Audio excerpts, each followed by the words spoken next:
for that one.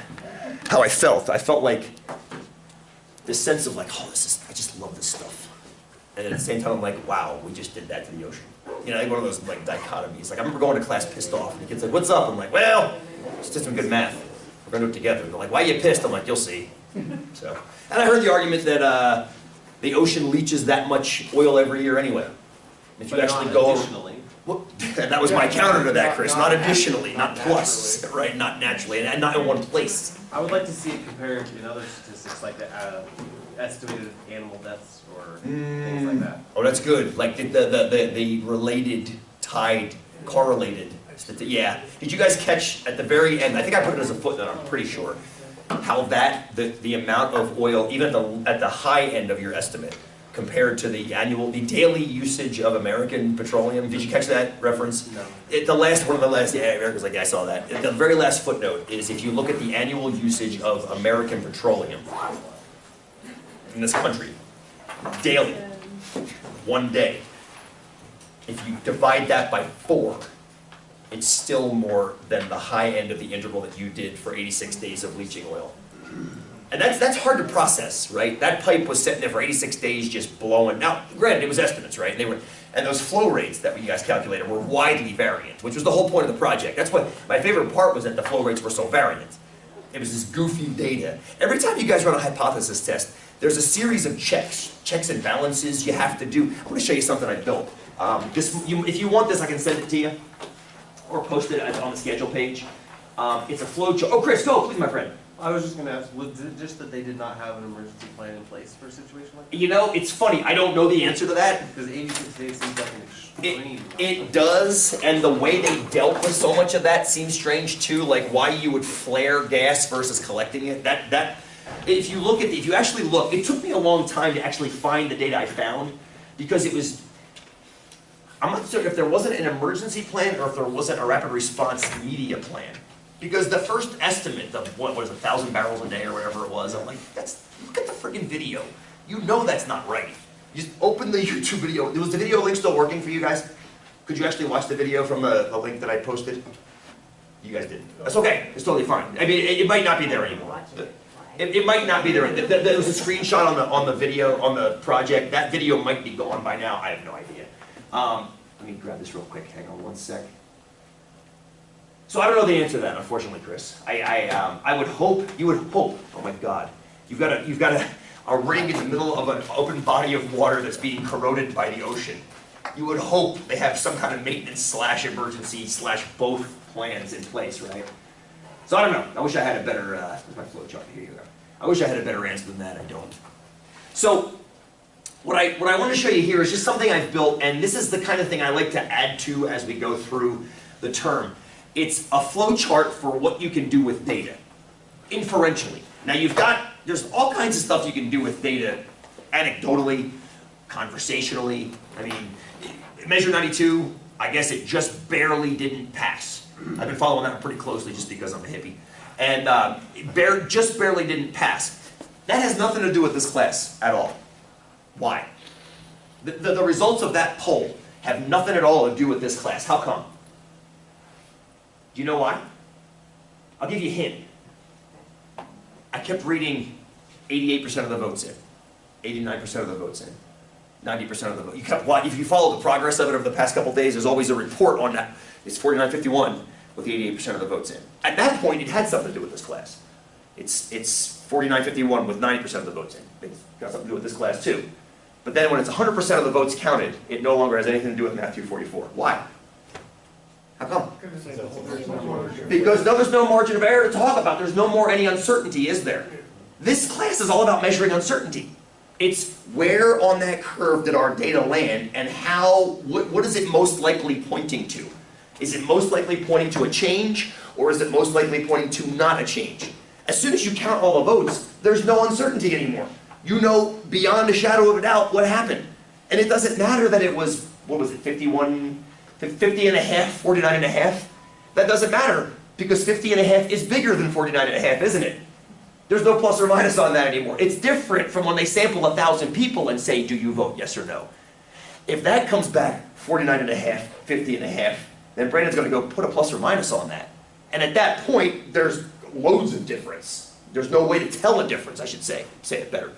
But as soon as you count all the votes, and it comes 50.5 to 49.5, nothing to talk about anymore. 50.5 is bigger.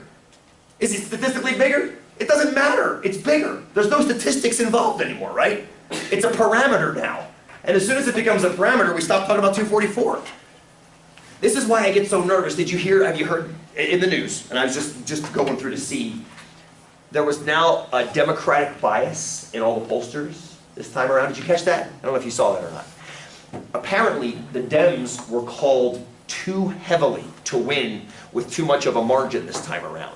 Now, the same thing happened last time around, but it was too much of a GOP bias. So in other words, pollsters that were trying to call the polls, which, by the way, is pretty much a losing proposition. I wish we would all just stop doing it and let Nate Silver do his job. He's the only one that seems to nail it with any kind of frequency. Let him do it. The rest of us can just get some other kind of work to do. Like, I don't know, help people do exercise science PhD work. Anyway. The problem this time around was a lot of the Dems, races were being called favorable to the Dems, but by margins that were too large. Arizona, make up one. Arizona's going to win the state Senate race by 15 percentage points. And they may have won, but by 1 percentage point, when all the votes were in. You know, Nate Silver was actually wrong in 2 races. He actually called 2 things wrong, which, if you don't know who Nate Silver is, he's kind of like an inferential statistics. He's a robot. I say he's a robot, although the techniques he uses are the same techniques you guys used in your project yesterday, that you turned in this morning, or whatever you turned it in. Those bootstrapping techniques are all Nate Silver does. That's why I'm always talking about that kind of stuff in this class, using Excel to run simulations. It works. Like, I don't know how much evidence it's going to take that people actually buy that as a valuable source of statistics, but I'm going to keep teaching you guys because it actually does work. And when you guys get out of industry and whatever you end up doing, you can use it too. But the pollsters, besides Nate, were vastly overrepresenting the Democratic edge this time around. And you saw what happened in the country. The GOP kind of killed it this time around. 2 years ago, or 4 years ago, it went the other way. They were overrepresenting the GOP, and the Dems killed it. Now, there's all kinds of theories as to why the over-bias happened. Some people say they felt burned 4 years ago, so they overcompensated. And that makes me nervous. If a pollster is using, like, I don't know what to call that. You say that again? Is that emotion? Emotion. Thank you, Chris, for giving me the word I was looking for. If a pollster is using the emotion and I don't want to be wrong, I'm going to overcompensate because I think emotionally it's what the American public is going to do, that's when I say, you, my friend, need to become something else. You shouldn't have, emotion should not play in. Simply numbers should play into it and what the numbers are, what the simulations are showing you. Whew, makes me nervous to hear that kind of stuff. So, anyway, that's why I think exit polls, I think pollsters have a losing battle ahead of them. When they're right, you never hear about it. When they're wrong, you always hear it. But it's like most other news, right? When something goes right, it's fine. And as soon as something goes wrong, it's in the news and it's terrible. And that gets tricky too. That gets tricky too. I remember how worked up I was when you guys heard about it too, the stabbing that happened in Juniper Hall last weekend. That freaked me out for a number of reasons. I have a 7-year-old. And there were kids in that dorm from 6 to 8 that night doing trick-or-treating with the residents. And when I heard about that, I just freaked out. I'm like, oh my God, were the kids there? Were the kids there? Were the kids there? I mean the little kids, not the dorm kids. And they were, because it happened around midnight apparently. And I felt absolutely awful. I mean, it just made me sick to my stomach hearing about that. But then, as the news starts reporting on what's happening, I still don't know exactly what happened. I'm not sure if they've updated that story since a couple days ago. The details haven't come out as quickly as I would have hoped. But as the details are coming out, people are commenting on it in the bed community. Oh my God, the world's going to hell in a handbasket. I'm like, wait, time out. Let's just take a step back. I'm not saying that wasn't a tragedy. I'm not saying it wasn't awful. And thank God the kid's getting better that was stabbed. But one outlier doesn't make a trend. Then somebody comes back, well, there was another stabbing in Bend recently, and I guess there was. I didn't hear about this one, but I guess there was. I'm like, okay, 2 outliers still doesn't make a trend. Right? I mean, for every person that was stabbed in Bend, I'm pretty sure there were 80,000 that weren't. Not to make light of the situation. I'm not trying, please understand, I'm not trying to make light of the situation. I'm trying to put it in perspective. And I'm not saying those situations don't need to be dealt with as outliers, which means we need to find out why the outliers occurred, if we can. However we're going to find out. But I just get nervous when people start using emotion instead of numbers to look at anything. I mean, to anything. When we look at prejudice and bias to make calls about things versus what do the numbers tell us? I mean, that's why we're here, right? We're here to measure that as best we can. Whew. Yeah. You guys all right? Good. So that's why I did get emotional after doing the BP numbers the first time. But after I had done them, then I wanted to vomit. Oil. Why did they do what they did? I don't know why they did what they did. It strikes me, it would strike me as human arrogance to think nothing would go wrong. That would not surprise me, honestly. And the petroleum company in particular would have that kind of power because they're so heavily subsidized by the government. I mean, basically carte blanche, do whatever they want. I mean, I'm speaking now completely as a hippie and not as a scientist. So it wouldn't surprise me, Chris, if that was the case. It just bums me out. I remember BP for those 86 days, they started after a while releasing a daily update to a certain website, which is now gone, of course.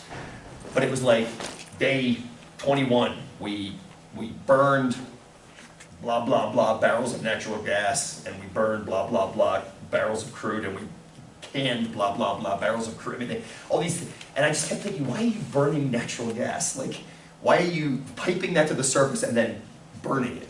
And obviously, it's probably cheaper for them to do that than to try to put it into a collection system.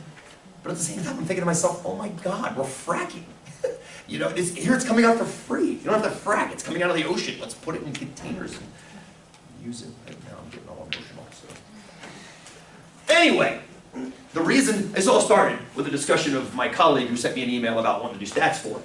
The reason I don't want to use those stats in your class is because those stats too closely resemble the BP stats, which means they're too closely resembling goofy, outlier-ridden, heavily skewed data, which means that the techniques needed to deal with them are technically outside the scope of what Math 244 is. If you guys take Math 352, does anybody have to do that? Stat 352 at OSU? Some of you might have to do it, don't know it yet. That's okay. And I'm here for help if you ever need it, of course. You deal with something called non-parametric statistics, which is what that bootstrapping you just did was, a non-parametric stat. They're my favorite statistics to do, hands down. I'm going to explain to you why here momentarily.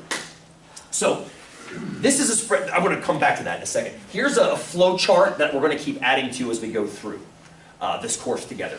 So I like it because it starts with what do you want to do. This is all about if you want to actually do inferential stat. And that's kind of the idea. What do you want to do inferentially? This doesn't have anything to do with Measure 92 anymore because that's done, it's over. The No campaign won. But suppose you have a sample of data. What do you want to do? So what I've got here is I've got the two parts of Math 244. Do you want to estimate a parameter or do you want to hypothesis test a parameter? There's two things you can do. You can try to figure out what the value of a parameter is, which is what estimating it is. Or you can try to figure out if that value has changed because of an effect. That's what we're in the middle of right now.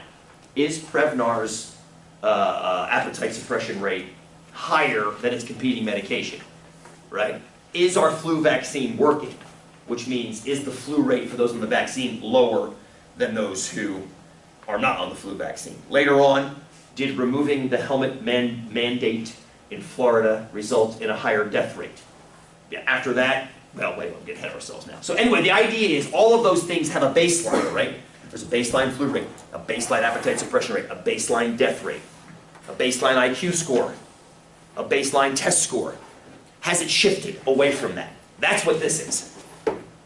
So in essence, what you kind of have to do is this followed by this. Establish a baseline and then see if it moves from the baseline, if you think of it that way.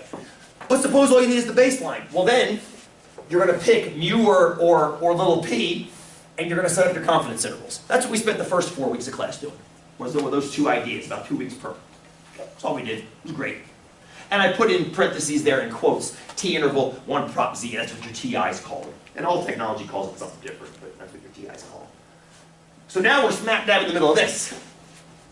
Hypothesis testing a parameter, which one? Now right now I've only got one listed. Because that's all we're talking about right now is proportions, rates. Guess where that's going to go eventually? And I say eventually, I mean by the end of the day.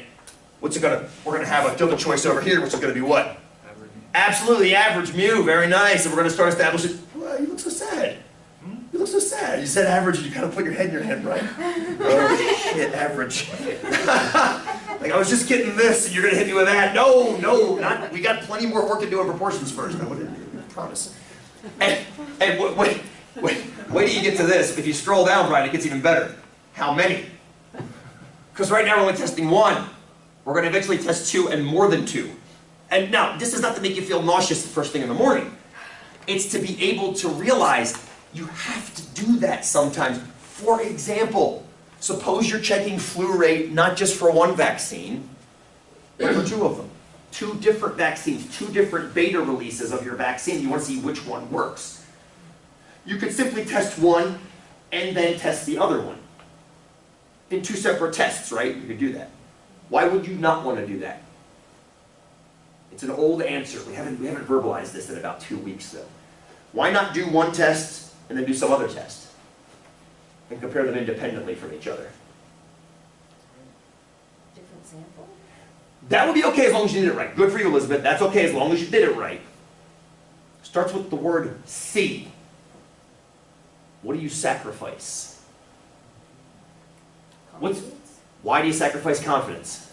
Oh, because you're multiplying it by. Ah, you got it now, right? We've been operating at 95% confidence this whole time, correct? If you operate at 95% confidence and keep doing successive tests, the confidence drops. And if you want to avoid a type 2 error, your confidence is already going to be lower for starters.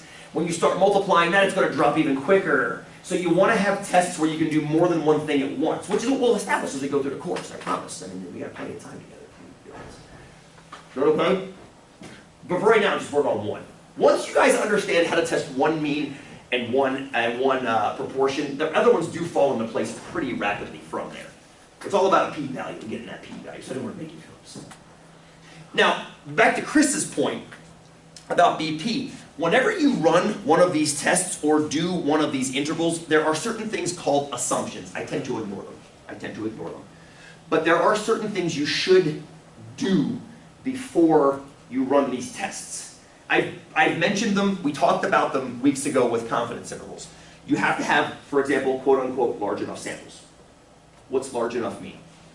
That's where it becomes, what is large enough? And we're getting to that with Project 4, which I'm going to start writing this weekend. I'm excited about writing the Power Project.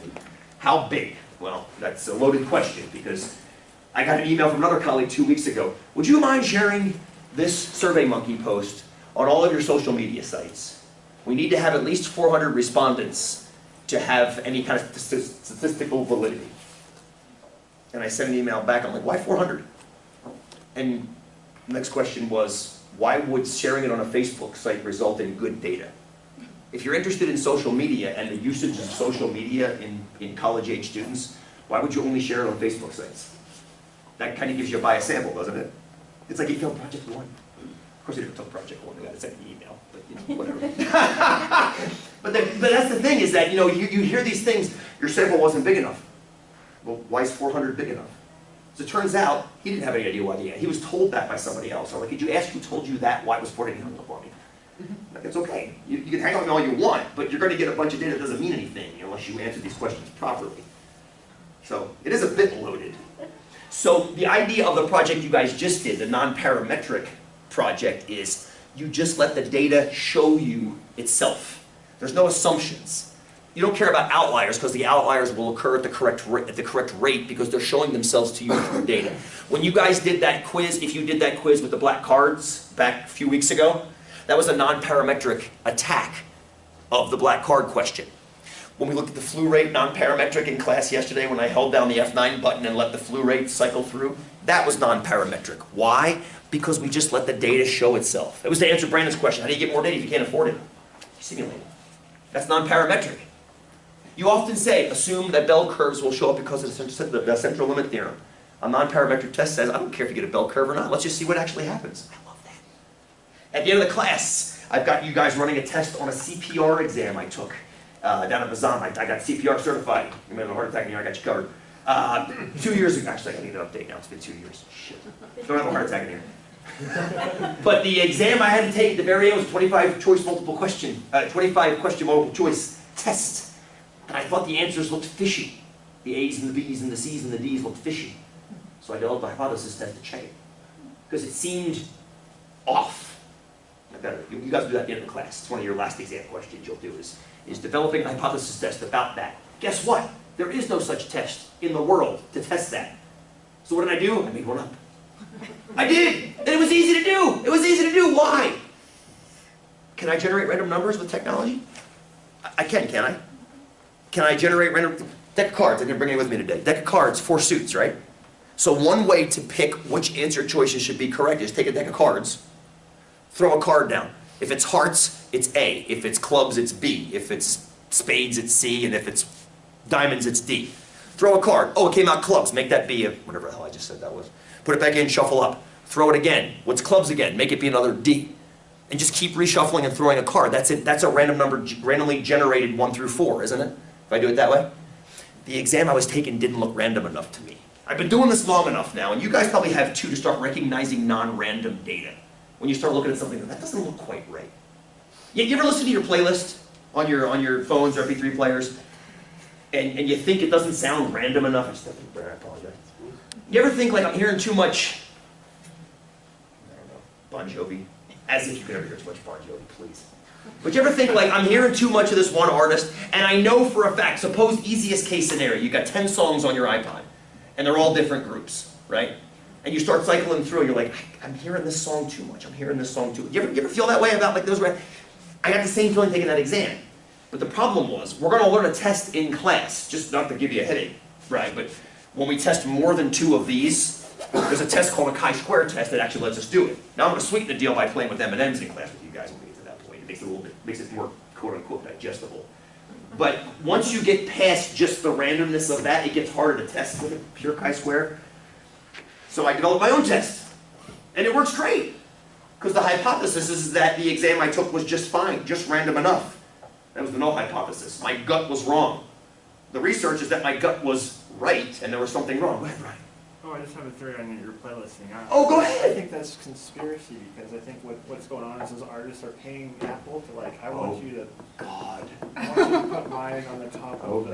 Is that what U2 did? I keep hearing this complaint that U2 put its music on your phone when you didn't want it. Did you hear it? Right. I got it on mine, and I'm just like, how the hell did this get How did this show up I on? feel like the I didn't put it- Irish Mafia. But it's not the YouTube whole. album. It's not the whole. It's not the album. It's not You have the to album. actually go in and download it. Oh, okay. I just keep hearing complaints from my punk rock friends. I don't want U2's crap. I'm like, I didn't get U2's crap. I just. Apple gave it out for free for a while. So, but then, Yeah. then I guess Brian's question is why? Yeah. I got a band. Yeah. Get my But music it's not. out. The songs aren't actually on there. Like you can't. I don't know the answer to that. I can't. We can maybe develop a statistic to check your conspiracy theory. That's possible, right? We can figure out the differences in the ones that are and the ones that I don't know. Well, yeah, you just start like get a big, huge selection of people. Yes. Start randoming and then figuring out a number when it pops up. The occurrences, right? Then we have to develop a baseline. Like, when is that baseline been crossed to be too much and not enough? Right. Now, that's why I can play a little closer to the vest, and I can say, okay, from a pure random likelihood, what's the chance? Speaking of this, a year ago, 18 months ago, a former 244 student emailed me from Spain, a beach in Spain. I'm like, why are you emailing me from the beach about stat? And she's like, I'm listening to my playlist. And she said, I just heard, and she said some weird pattern. It was something like, I don't know, band A, band B, band C, band A, band B, band C, A, B, C, A, B, C, like 3 or 4 times in a row. And she's like, I thought that's so weird. And I'm like, that is kind of weird, isn't it? But I said, did you just create that playlist and just press play? And she said, no, I've had these songs in my iPod for years and years and years. And I'm like, oh, it's the Shakespeare monkey theorem. And she's like, what? And I'm like, first of all, why are you emailing about this on the beach in Spain? First of all. And secondly, she's like, because I'm interested. I'm like, good answer. The Shakespeare monkey theorem. Have you heard this? The infinite monkeys theorem, it's called sometimes too. Okay, so here's what it is. Take an infinite number of monkeys, put them in a room, give each one a typewriter, and let them pound away the typewriter. Let them pound away the typewriter. Eventually, you will get the complete works of William Shakespeare by random chance. You have to, if you let them type infinitely. You will eventually get a string of nonsense characters that fall together as the complete works of William Shakespeare. You have to. That's how big infinity is. That's how big infinity is. Taken down a notch. Chris is like, I don't believe this at all. Taken down a notch. How are you going to get that many monkeys in a room? You're envisioning a finite room, Chris. You're envisioning a finite room. Envision an infinite room. Oh, wait, you can't. Here's a better question. None of us Well, can. then it's not a room. To call it something else, an infinite space. Okay. Wish you didn't come to class today. Take a coin, fair coin, flip it infinitely. At some point in that infinite string of flips, you're going to have an infinite string of heads. You're going to keep flipping heads with no visible end. You have to, right? You have to. The chance of flipping infinite heads exists. It's very small. But if you flip long enough, you're going to see that, right? That's the idea of the argument I gave to my student, was that eventually you're going to go ABC, ABC, Yeah, ABC. but you're talking infinity, which is not real. But if you go long enough, you'll start seeing some of those outliers. See, hers was ABC, ABC, ABC, ABC. Hers wasn't ABC, ABC, ABC, ABC, ABC, ABC, ABC, ABC, ABC. She didn't listen to it long enough to get that. But if she listened to it long enough, she'd get that too. That's my point, is the longer you let that sample grow, the more of those goofy tails of the curve you're going to see. That's the trick, is measuring those tails. How far out? How far out until you're like, okay, now I'm too far out. Because sometimes those tails just happen randomly, right? That's what these tests help us measure, the randomness of that. Is that fair? I'm sorry that you had heard this morning. So it was just the same band, or was it the same song? I can't remember exactly, Chris, but it was a seeming pattern in the randomness. Right. Which is what the problem that people always, we as humans, we want to find order. So when we start seeing, With the cars. it's exactly the same thing. And we immediately go to, wait a minute, this should not be a pattern here. This is shuffle, right? This is random, there shouldn't be a pattern. So it appears that there is one, but yet why shouldn't? And that was her question. And then I measured it for her. I said, let's look at different sample sizes. Let's suppose you did a sample size of 10, or 9, and it went ABC, ABC, ABC. I'm like, call Apple, tell them your iPod's broken. Obviously, because you shouldn't have gotten that on the first 9. But what if it was 900? Let's mathematically figure out the chance of ABC, ABC, ABC happening somewhere in the 900. And it went up to like 90%. And she's like, oh. Because you don't think of it that way. It's just like the outliers, right? You remember the outliers. You remember the time you almost got hit by the kid driving through the gas station at 5 o'clock in the morning. Not that that just happened to me on Monday or anything. What? Don't worry about it. But you forget the other 300 commutes this year where nothing happened. I won't remember those commutes. I'll remember the episodic memory of that outlier, of the kid I then chased down and screamed at 5 o'clock in the morning, shining my 2,000 lumen light directly in his face. It was a good day. Right after I didn't die, it was a very good day. But I will remember that outlier and not the other 300 commutes that went by without a hitch. Does that make sense? We're humans. We process. It's almost a survival thing. I've often thought about this from a historical, a biological point of view. It makes sense, right? Well, it is. It's The outliers are going to kill you, right. right? The outliers, those weird events, are going to kill you. You should pay attention to those to avoid death, as opposed to the normal. Oh, I made it through today happily, successfully with a full tummy. I can forget about that because that's automated, right? It's automated. I want to repeat that again tomorrow. Repeat that again tomorrow. Damn, there's a wolf. Salivating, walking towards me. That's an outlier, right? You got to deal with that. Not that there aren't wolves, but... So, Brian, you've heard that too, the same theory, right? Right. So I think it's a good theory. It's a survival theory. It's a species origin maintenance of species theory. Yeah, Chris! There's a show called Doomsday Preppers. Really?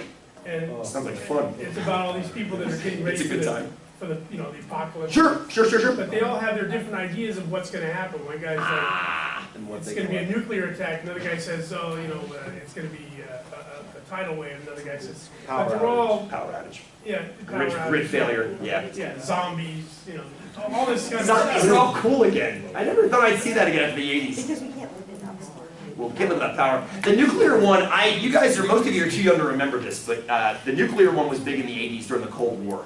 That was the huge fear of we're going to end the planet, which is adorable. We're going to end the human race, maybe. The planet's going to sit there and be like dumbasses. Just keep spinning. So, yeah, that would be But they're all fun. focused on this outlier Yes. thing of Yes, and they're focusing their life on surviving that outlier. this hypothetical that might never even Yeah. exist, yeah, or might never even happen. Yeah, but the thing is that the outlier the one almost getting hit on Monday happened. And it's happened about once every 6 years when I've been in bed. Once every 5, 6 years, I get run off the road by a car. And I go chase that car down. And I give them an earful. And sometimes they're complete jerks and I have to take their license plate number and call the police on them. And sometimes they're like, oh my God, I didn't even see you there. This kid was late for swim practice. He cut through a gas station as opposed to waiting for the red light. I was coming down the road on the green light, and he just almost clobbered me coming out of the gas station. Didn't even look.